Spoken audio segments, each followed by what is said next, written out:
Hola, buenos días, bienvenido a un nuevo encuentro con la palabra de Dios. Bienvenido a este espacio de reflexión basado en las lecturas que la liturgia nos propone cada día.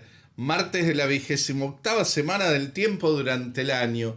Continúa Pablo, mis hermanos, desarrollando esto de ser amados por Dios para ser santos, ¿no? Para alcanzar la salvación.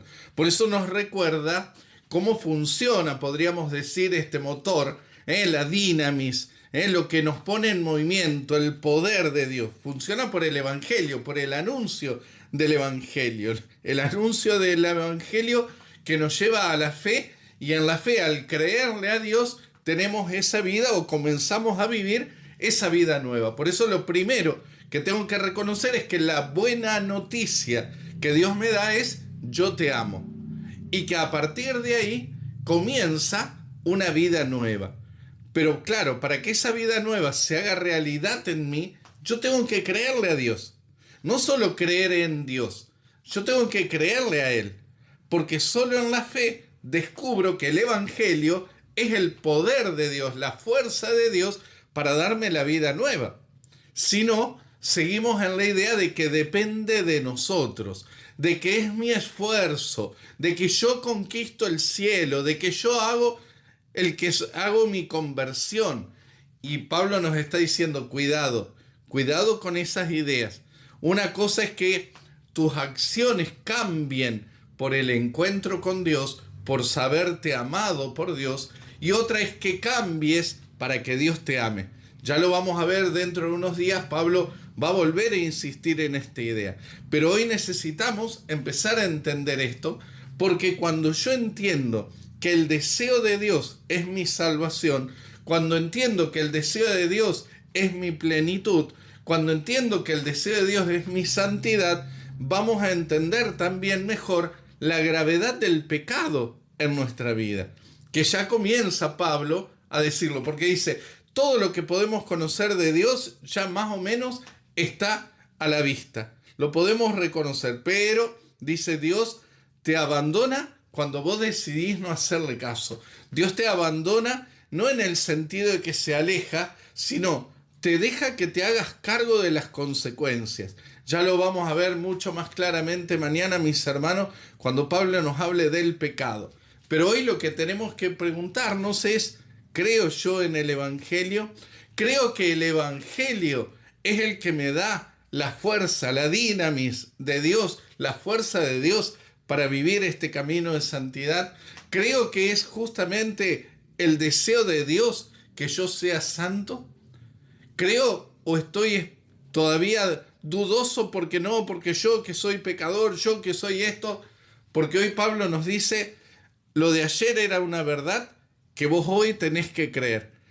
Amado por Dios para ser santo. Bueno, esta es una verdad que tenemos que creer. Y hasta que no la creamos, es decir, hasta que no hagamos el acto de fe, no se puede hacer realidad en nosotros.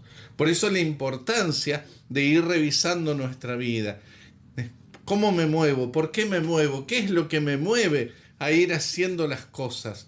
¿Busco esa santidad que Dios desea para mi vida? ¿Estoy atento a descubrir cómo Dios va actuando en mi vida? ¿Cómo Dios sale a mi encuentro para ofrecerme la buena noticia del Evangelio, para que por la fe yo pueda crecer y caminar en santidad? ¿O todavía vivo pensando que con hacer dos o tres cositas a modo cristiano, entre comillas, como rezar, ir a misa y tal vez estar en algún grupo me alcanza? Porque eso no es fe, mis hermanos. La fe es cuando yo asumo mi vida desde el amor que Dios me tiene. Cuando yo le creo a Dios que me ama y que tiene un proyecto de felicidad y de plenitud para mí. Que tengas hoy un hermoso y bendecido día. Que el Señor te acompañe a lo largo de esta jornada. En el nombre del Padre, del Hijo y del Espíritu Santo. Amén. Chau, chau. Hasta mañana.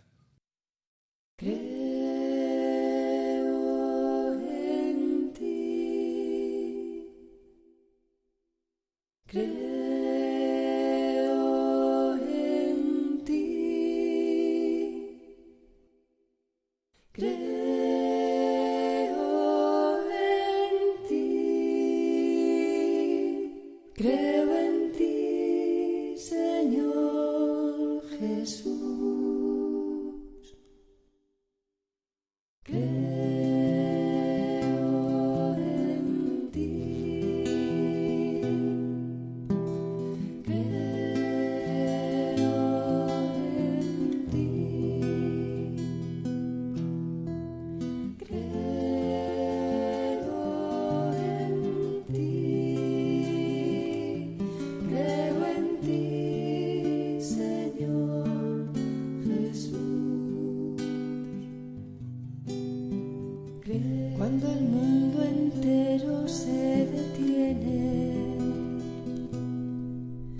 cuando el aire que respiro se enrarece, cuando la tierra reseca con el agua se estremece y desprende ese aroma que conmueve, cuando aparto la mirada de los lados, cuando no busco aferrarme de tu mano y te empeñas en guiarme y en mostrarme los matices que completan y dan vida a cada paso.